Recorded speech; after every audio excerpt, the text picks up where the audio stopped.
lecture.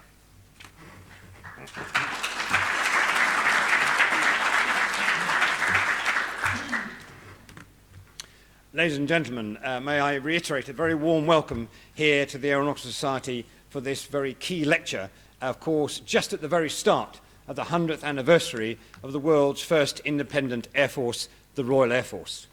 I'm sure our speaker this evening requires no introduction from me, so let me just set the background against which the Royal Air Force was born.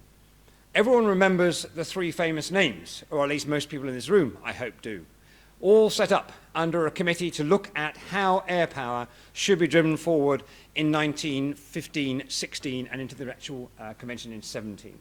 Of course, Jan Smuts, a very famous South African soldier. Winston Churchill, who, of course, you will all well know for his good judgment, much better good rhetoric, and sometimes good ideas. And, of course, finally, Hugh Trenchard, who typically is known as the father of the Royal Air Force, when, of course, in reality, there was also David Henderson, who, in many ways, was much more the father of the Royal Air Force in terms of getting it established in the UK. So, against that background, we have this evening the great pleasure of listening to the current Chief of the Air Staff, who is going to be here, of course, to talk about where the Royal Air Force is at 100. Sir Stephen Hillier needs no introduction in formal sense, but let me just reiterate that he is a combat pilot of many, many distinctions. His decorations speak for themselves on the board. He, of course, has been in charge of the Royal Air Force for about 2 years now, and I'm no doubt he will talk to us about his experiences of that, as well as what the Royal Air Force is about at 100. We are very privileged and very lucky to have him here this evening. So, Stephen, very warm welcome.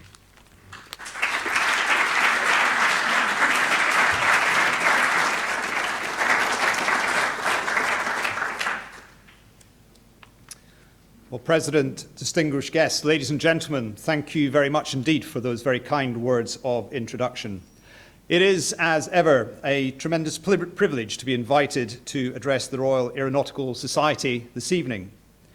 Throughout the RAF's history, the Royal Aeronautical Society and its members have been at the RAF's side, supporting the development of aviation, inspiring people through the thrill of flight, promoting the science and technology that have taken British military and civil aerospace high into the atmosphere and beyond.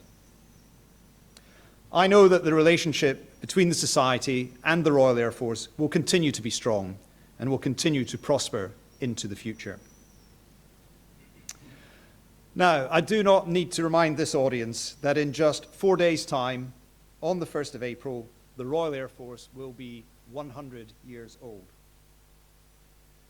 That day in 1918 was a moment that a vision was brought to life. A vision that air power was fundamentally changing warfare. A vision that air power could only be exploited fully within a unified and independent air service. An air service, the Royal Air Force, determined to stay at the cutting edge of technology and to have the highly skilled, motivated, and trained people to make that happen at that moment and into the future. A vision which history also makes clear owed much to a pressing need to offer a more coherent and consistent connection between the armed forces and the UK's rapidly growing aviation industry. A vision delivered by people who understood the need to establish an air force which could help deliver victory in the First World War, but also an air force which had the beliefs, ethos, and institutions to survive and flourish after the war. The rich legacy of that vision and those people in 1918 is the one that we, today's Royal Air Force, proudly inherit. Although the title of my talk is the RAF at 100, it pays to linger a little longer on 1918, year zero, if you like. Because talk about vision is one thing, but the hard, practical realities of war are another. There were many, not all of them disinterested observers, it has to be said, who counselled at the time that the idea of an independent air force might be right, but surely such organizational upheaval in the midst of wartime could not be justified. Those concerns were perhaps amplified during the days leading up to the 1st of April, as the Allies fought desperately to halt the German spring offensive of 1918. The RAF was born in the midst of that carnage and of those battles, which claimed the lives of 178,000 British and Commonwealth servicemen, including my grandmother's brother, Private Charles Menzies of the Seaforth Highlanders, who died almost exactly 100 years ago today, aged just 19. The RAF's losses were high in those battles as well, but it won control of the air, its primary purpose then as it is now. It was immediately able to confound those who said that major organizational change in the middle of a war would disrupt outputs. Perhaps a lesson there for those in all of our organizations who seemingly support change, but just not yet. The formation of the RAF was not about some theoretical principle. It was about trying to do warfare better and win the war. It equally confounded those who had said that the independent air arm would neglect the land battle. It did that by constantly harrying and interdicting German resupply columns. The RAF has always been inherently joined. Our very origins are in people from the Royal Navy and the Army. It's true that we're sometimes required to conduct independent air operations, but the RAF knows that its operating environment is all-pervasive, and its breadth of capabilities fundamental to the success of any military endeavor, whether that be in the air, on land, or at sea. But what did it actually mean to members of the Royal Flying Corps and the Royal Naval Air Service 100 years ago when their amalgamation was nigh? A visit I paid to the Royal Air Force Museum offered some insight from some primary sources. Perhaps the reality is best summed up by a letter from a young pilot in the Royal Flying Corps. "Dear Mother," he said, "I am safe and well." That's what parents want to hear, I think. "It seems that I'm about to be transferred to the Royal Air Force, this new thing. I don't think it will make much difference to what I do, except that I shall probably have to buy a new uniform, which I can't afford, and which makes it all a terrible bore." But beyond the prosaic lies the heroic. On this very day, the 27th of March, exactly 100 years ago, Second Lieutenant Alan MacLeod, a 19-year-old Canadian, was serving with No. 2 Squadron, my old squadron. Together with his observer, MacLeod was attacking enemy ground formations when he was bounced by 8 enemy triplanes. By skillful maneuvering, he enabled his observer, Lieutenant Hammond, to shoot 3 of them down. By this time, MacLeod had received 5 wounds, and a bullet had penetrated his petrol tank and set the machine on fire. So he then climbed out onto the left lower wing, controlling his machine from the side of the fuselage, and by side-slipping steeply, kept the flames to one side, thus enabling the observer to continue firing until they reached the ground. Hammond had been wounded 6 times, and MacLeod, notwithstanding his own wounds, dragged him away from the burning wreckage under heavy machine gun fire from the enemy's lines. He persevered until he had placed Hammond in comparative safety before collapsing from exhaustion and loss of blood. Awarded the Victoria Cross for these conspicuous acts of gallantry, MacLeod lived to see the creation of the Royal Air Force, but died of his wounds 8 months later. Hammond, whose life he saved, survived the war. Those such as Trenchard, Henderson, and Sykes are widely recognized as the founders of the Royal Air Force through their titanic organizational efforts and leadership in 1917 and 1918. But I rather think that people like Alan MacLeod have an equally strong claim to be regarded as founders of the RAF. His actions 100 years ago today, and those of countless of his colleagues, epitomize the spirit and set the tradition that would be so richly emulated by his successors over the following century. Like Flying Officer John Cruikshank, Victoria Cross, who in 1944 pressed home a U-boat attack and recovered his aircraft to base, despite being wounded in 72 places. Or Section Officer Noor Inayat Khan, George Cross, Women's Auxiliary Air Force, an SOE wireless operator in France, captured and executed in Dachau. Or Flight Lieutenant Michelle Goodman, Distinguished Flying Cross, Merlin pilot, rescuing injured soldiers under fire in Iraq. Or Squadron Leader Roger Cruikshank, Distinguished Flying Cross, Typhoon pilot, for repeatedly pressing home attacks against Daesh positions last year. Let me now move forward from year zero towards year 100 in some brief 25-year hops. By 1943, the RAF was over 1 million strong, with nearly 500 squadrons, and in the midst of a world war which saw the fullest possible expression of the vision of those early Air Force pioneers. The RAF took the opportunity of its 25th anniversary to offer Prime Minister Winston Churchill the highly unusual compliment of honorary pilot's wings. Mr. Churchill, despite his enthusiasm for aircraft, was, shall we say, less renowned for his personal piloting skills. But his keen eye for innovation and new opportunities had played a vital role in protecting the young service when it was at its most vulnerable immediately after the First World War. The service repaid that debt to him in 1940, when the nation was at its most vulnerable.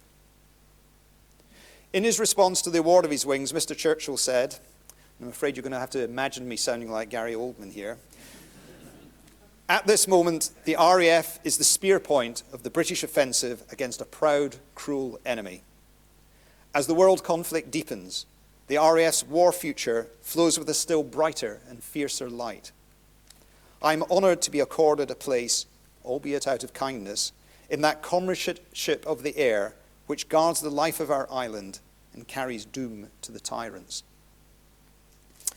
I should simply add that we don't expect such fine oratory when we present our young pilots today with their wings. 75 years and 4 days ago saw the formation of 617 Squadron, the Dam Busters, whose exploits and achievements remain legendary.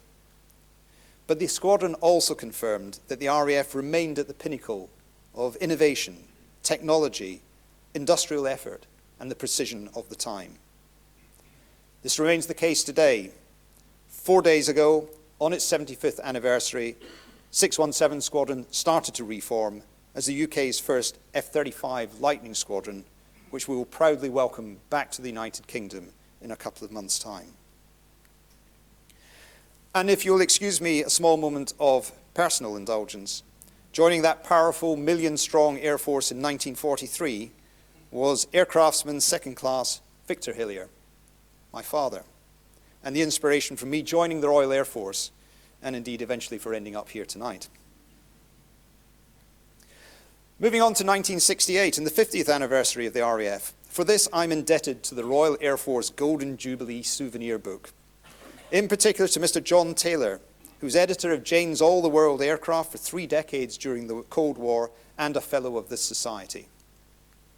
Thank you, John, for your 1968 article, A Bold Assessment of the RAF's Next 50 Years. Pure gold dust. His article is a helpful reminder that it's hard to make predictions, especially about the future. So his idea of acquiring militarized Concords armed with blue steel nuclear missiles didn't get far. He was similarly off the mark with his advice not to wager a £0.50 on the swing wing design then being proposed by the British Aircraft Corporation getting beyond the drawing board. Today we call that proposal the Tornado. As I speak, the Tornado remains deployed overseas on live operations, just as it has been continuously for the last 28 years, in Syria, Iraq, many times, Afghanistan, Libya, and Kosovo. Just as it will do right up to its final days in RAF service next year, after 36 years of frontline duties. An impressive return on investment by any measure, providing a powerful and constant demonstration of combat air power, flexibility, adaptability, and utility across the whole spectrum of conflict. Finally, we can perhaps forgive John's statement that it is difficult to foresee a time when anything other than a piloted aeroplane can provide support for surface battles. It was indeed difficult to foresee then capabilities such as the RAF's Reaper Force, providing a highly persistent and potent ISR and strike unmanned capability now. And it's one of the fastest growing parts of the future front line of the Royal Air Force, as we prepare to introduce the even more capable Protector programme. But I must not be too harsh on Mr. Taylor, for he was right about the growing importance of space to the RAF. And while I was delighted to announce at the start of this month the UK's first military low Earth orbit satellite imaging capability, I suspect John would have been disappointed that we hadn't done more by now. We rely on space more than ever for our national security and prosperity, to a degree completely unknown in 1968. But we still tend to see it as a free good. In an era when the global networks we rely on are being challenged by Russia and other states, space operations have become an increasingly important part of RAF business, as natural and operating domain for our men and women as the skies and cyberspace are already. So we're growing our space situational awareness, resilience, and command and control capabilities, ensuring that freedom of operation is available to all joint users of space in an increasingly complex and contested domain.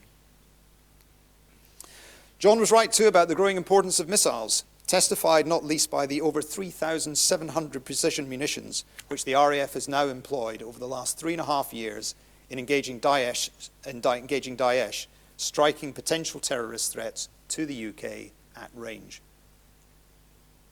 And he was right too in saying that if we in Britain do not soon begin thinking and planning for the future, we may well find that we shall have no aircraft industry left. I know that everyone here this evening warmly welcomes the combat air strategy launched by the Defence Secretary last month, ensuring that we secure the future of our leading edge capabilities and making a major contribution to national skills and prosperity. And finally, John's closing words could not have been more right. He said the one certainty is that whatever it is asked to do in its next 50 years, the RAF will do it with the same efficiency and success that have become traditional in its first 50. I believe the record speaks for itself. So what then of the RAF's 75th anniversary? Well, for those who were there on the ground at Marham on the day, I hope you finally managed to dry out. Surely the weather for our big parade and fly past over London on the 10th of July will be better. What else can I say about how the RAF looked on that day? A service in the process of evolving from one which had been focused on the state-based threats of the Cold War to one developing its expeditionary capabilities, its I-STAR, its air mobility, and its ability to deliver sustained, precise effects at range. The evidence of our success in executing that evolution is obvious. It's the sort of success which gives me confidence that we will continue to evolve and adapt into the future. What we didn't expect then is the return of potential state-based conflict and threats from Russia. Military-grade nerve agent being used for attempted murder on the streets of our country. The reckless and indiscriminate bombings of civilians in Syria. The illegal annexation of Crimea, the first time since the Second World War that one sovereign nation has forcibly annexed territory from another in Europe. The criminal activities of the Russian state in cyberspace. The post-war consensus that has provided the basis for the rules-based international order is being challenged and undermined. We must respond collectively with our NATO and other partners to counter hostile acts by Russia against our country, our interests, and our values. The RAF is at the forefront of that effort. Just one example, in January, we recovered our air defence radar capability in the Shetland Islands, allowing us to safeguard better the airspace to our north. Our air defences remain on constant alert in the UK and indeed in the Falkland Islands, responding to threats from states or international terrorism. We regularly deploy our Typhoons across the breadth of NATO's flanks, from Estonia to Romania. In the last year alone, our Typhoons have been scrambled 42 times to intercept potentially hostile aircraft, keeping our skies safe. Which brings me then to the RAF of today, the Royal Air Force at 100. How do we mark this enormously significant milestone? We have three themes: commemorate, celebrate, and inspire. We're going to commemorate the precious legacy of extraordinary success, achievement, and sacrifice that is at the heart of the tradition and ethos of our service, something which continues to inspire everyone in the RAF today. We will celebrate the skill, professionalism and achievement of the people in today's Royal Air Force. Airborne every hour of every day. Airborne right now, and with some of our people in harm's way, protecting the United Kingdom's interests at home and abroad. We are currently busier than we've been for at least a generation, in the middle of our most sustained period of high-intensity warfighting operations since the Second World War. From fighting Daesh in Iraq and Syria to defending the skies of the UK. From operations with NATO in Europe and in Afghanistan to operations in Africa with our European allies. To disaster relief in the Caribbean following Hurricane Irma with our amazing air transport capabilities. Currently, 13 operations in 21 countries on 5 continents. We have an outstanding record of responding quickly, successfully, and in force to emerging crises, deploying and sustaining aircraft and support capabilities at considerable range. But perhaps most importantly of all, we will aim through RAF 100 to build upon something we've always done, inspiring young people and future generations. Our focus has always been on the future, and the legacy of RAF 100 must be to build a launch pad for flight into our second century. So we aim to ignite young people's passion for air, space, and cyber through science, technology, engineering, art and design, and mathematics, programs and institutions, reaching out to students from all backgrounds, demonstrating that we remain a dynamic engine of social mobility where everyone can fulfill their true potential. That's always been at the heart of the spirit, ethos, and character of the service. From the very start, the RAF was conceived and regarded as different to the other services. The founding members of the RAF were pioneers, exploiting a new environment and at the cutting edge of innovation and the latest technology of the day. The Sopwith Camel wasn't a string bag in its day, it was their Typhoon or their F-35. The new service sought out talented, innovative, and ambitious men and women who had potential to be unlocked through training and development. With so much talent at all levels, it was also a service with a less hierarchical, less deferential outlook on life, one where every individual was valued and judged on merit alone. It's a principle which continues to be our very essence as an organization today. We aim to inspire partly, as you would expect, to help us to continue attracting people towards a career in the RAF. But it's more than that, much more. The RAF has a long-established youth and STEM program and has always benefited from similarly long-established partnerships with academia, industry, and professional bodies, not least this society.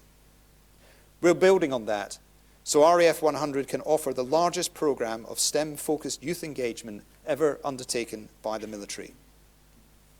We will invest over £2 million, largely of LIBOR fines granted by the Chancellor, in a variety of resources and engagement activity. We aim to reach 2 million students and their teachers in every corner of the UK, providing free educational support in subjects crucial to future workforce sustainability within an RAF context. A programme which aims to reach all, regardless of ethnicity, gender, or social disadvantage. A programme which connects and complements related initiatives such as the Year of the Engineer. So our ambition is high as we aim to use RAF 100 to inspire young people, to encourage them to seize opportunities and realise their potential in whatever field they wish to progress in the future. Because as we recognise we do that, so much we depend on the skills and talents of wider industry and society. That is why we will also promote through RAF 100 the importance of our aerospace and technological industries, whose support is as vital to our operational effectiveness today as it was in 1918 and as it will be into our future. So what of that future? I do, of course, need to be careful here. It was Churchill, again, who said that it is always wise to look ahead, but difficult to look farther than you can see. So in this concluding part of my talk, I shall try to be wise and describe the direction of travel for the RAF at the start of our second century, but not the destination. Our strategy to deliver the next generation Air Force is simple. focus on our people, deliver on operations, grow our front line. We need to grow capability, people as well as equipment, to give us greater capacity and resilience to deal with the consistently high operational demand. Like managing a Sentinel ISR force that has spent 1,007 days continuously deployed in operations in the Middle East, providing up to 40% of coalition wide area surveillance. Or a Reaper force, which has now passed 100,000 operational flying hours. Or a Shadow force, which in its 10-year history has only spent a couple of months not deployed on operations. We also need to grow capability to fill pressing gaps, such as will happen next year when we introduce the P-8 Poseidon maritime patrol capability, working together with the Royal Navy to deal with a growing submarine and surface warfare threat. Growing capability such as is happening also as we expand our space capabilities. But we also need to grow capability to allow us to operate and succeed in increasingly contested airspace. There still remains too much military thinking, the belief that control of the air and of space can be an assumed condition for interventions. The world is not only changing, it has changed. Our strengths in the air have been well and truly spotted by our potential adversaries.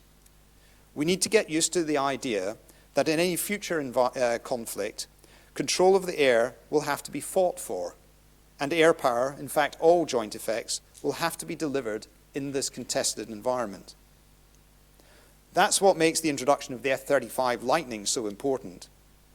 It's also the factor that needs to shape the development of the rest of our future air and space power capabilities. Success in this complex and contested environment will require a step change in our thinking and capabilities in relation to space, information warfare, and command and control. Key themes for me in the current modernizing defense program. We need to transform into a networked next generation Air Force, one which recognizes information as its lifeblood, integrated across the air, space, and cyber domains. The RAF needs to embrace and exploit the opportunities of artificial intelligence, new human-machine interfaces, more unmanned and autonomous systems, more remote operation, more disruptive technologies, recognizing that most of this now must depend on our ability to exploit commercial opportunities. The question is now far less one of how do we conceive of the technology needed to meet our military needs, more one of how do we transform our organization and ways of warfare to grasp the opportunities of others' new technologies. If I was to pick out a single theme from all of this, it is pace, the importance of time. No longer can we afford the luxury of extended reaction times to deal with changing strategic environments. They've already changed. No longer can we accept long gestation periods for new equipment. The Typhoon is brilliant, but it's more than 3 decades since conception. No longer can we acquire our information capabilities using processes where even defining the requirement currently takes longer than a Moore's Law cycle, condemning us to falling ever further behind. No longer can we accept that better technology can only come at ever greater cost. It's not what happens when I buy a new tablet or a new car, so why can't I have greater military capability at lower real terms cost in an information-enabled Air Force? So no longer can I accept that if I want the next generation of combat aircraft capability, and I do, then the only way to make that affordable is to do as before and trade down numbers of platforms. They're already at too low a level with too little resilience left. Or somehow that we should go for lower spec technology to gain mass. Dumbed down solutions aren't the answer to deterring, and if necessary, defeating our increasingly high-tech adversaries. I want complex technology which gives me the decisive edge, and I want mass. Can we do it together? Yes, I believe we can. If we go about our business in the right way, from how we set our requirements through to how our industry partners deliver. Let me offer some examples. I mentioned earlier the Carbonite 2 satellite we launched in January, a capability demonstrator using commercially off-the-shelf small-site satellite technology, to give us our first space-based full motion video capability, potentially the first of a constellation of small satellites. Just 8 months from concept to launch for just £4.5 million. I mentioned the resighting of an air defence radar on the Shetland Islands, a £10 million infrastructure project, 6 months from decision to operational capability. A reminder that bringing all of our working and living accommodation and infrastructure up to next generation standard is one of our most pressing current issues. Or the Bright Cloud project, a drinks can-sized expendable decoy now ready for deployment on Tornado and easily adaptable for other platforms. A combined RAF, DSTL and industry project delivering a world first of this new form of radar-defeating protective technology. Or an environment sensing chip, bought off the internet for $50 and offering the potential to dramatically increase the air carriage hours limits of our weapons, saving millions. The Royal Air Force's Rapid Capability Office is also delivering the Future Combat Air System Technology Initiative Programme, announced in the 2015 SDSR. A portfolio of activities spanning platforms, propulsion, avionics, weapons and information capabilities, which will keep the UK at the forefront of global combat air technology development. In collaboration with UK industry, now under the name Team Tempest, we are leading in a broad range of technology areas and concepts, including open mission systems architecture, international collaboration, and other national projects. None of this happens without the people in the RAF, whether in the regulars or reserves, contractors, civil servants, or the wider RAF family. As others increasingly seek to match our technological edge, our people will continue to give us our decisive operational edge. They are magnificent across the board, and I'm committed to focusing on them to ensure we have the thinking, adaptability, skill, and spirit, supported by modern, flexible manpower systems needed by the next generation Air Force. In recruiting and retaining the high-quality people that we need, we face stiff competition from a booming technology-based employment market. But we have great appeal too, and our RAF 100 program gives us a unique opportunity to communicate the great attractiveness and reward of service in the Royal Air Force. We've just had our best recruiting year for 8 years, against the highest target for 8 years, attracting from across society. People want to come to the Royal Air Force because they see us for what we are, an organisation of people who thrive on excitement, opportunity and challenge, an organisation based on merit alone that trains and encourages them to realise their full potential. We are the largest employer of aerospace apprentices in the country, with 2,700 young people under training and an enviable completion rate of 97%, compared with a national average of around 65%. I was therefore immensely proud when in January the Royal Air Force was recognised as the Macro Employer of the Year in the National Apprenticeship Awards. I'm certain that Lord Trenchard would be very pleased and proud to know that 100 years on from the service's formation, we are still sustaining and celebrating the achievements of one of his proudest legacies, the RAF apprentices. And as we look beyond this year, one of its legacies will be that we are embarking on a centennial reset of Lord Trenchard's vision of training and educational excellence. From new scholarships and bursaries, to exciting new partnerships with the private sector, to a single point of entry for all recruits at the RAF College Cranwell. Bearing his name, the Trenchard Group will be a federated training and education system across the RAF, fit for the 21st century and supporting everyone from Air Cadet to Air Marshal. Ladies and gentlemen, the Royal Air Force stands on the brink of its centenary. We look forward to our second century with pride in what we have already achieved, and with confidence about our future and on the enduring importance of air and space power. As we enter that second century, we are transforming into a next-generation Air Force, an integrated and inherently joint Air Force that recognises information as its lifeblood, digitally enabled, able to respond more rapidly and with ever greater agility to changing threats, able to fuse activity across the air, space, and cyber domains, embracing new technologies. With outstanding men and women keeping us at the leading edge of air, space, and cyber power, defending the nation and protecting our interests across the world. And through RAF 100, aiming to inspire future generations of women and men to be ambitious, seize opportunity, and realize their potential. At the start of my talk, I spoke of those visionaries who believed that air power could become decisive in warfare, that air power could only be properly exploited within a unified and independent air force, and that safeguarding the future of that air force required the establishment of enduring institutions, training, traditions, and ethos. The last 100 years has proved their beliefs right in every respect. Today's Royal Air Force has the privilege of being the latest owners of that proud inheritance. We will secure success for our next 100 years by inspiring our people now and in the coming generations. If we meet that challenge, and I am sure we will, then we will have guarded our inheritance well. Such that in 2118, after a second century of achievement and success, our successors will look back to us and say, they too left us a legacy of which we are proud. Thank you very much indeed.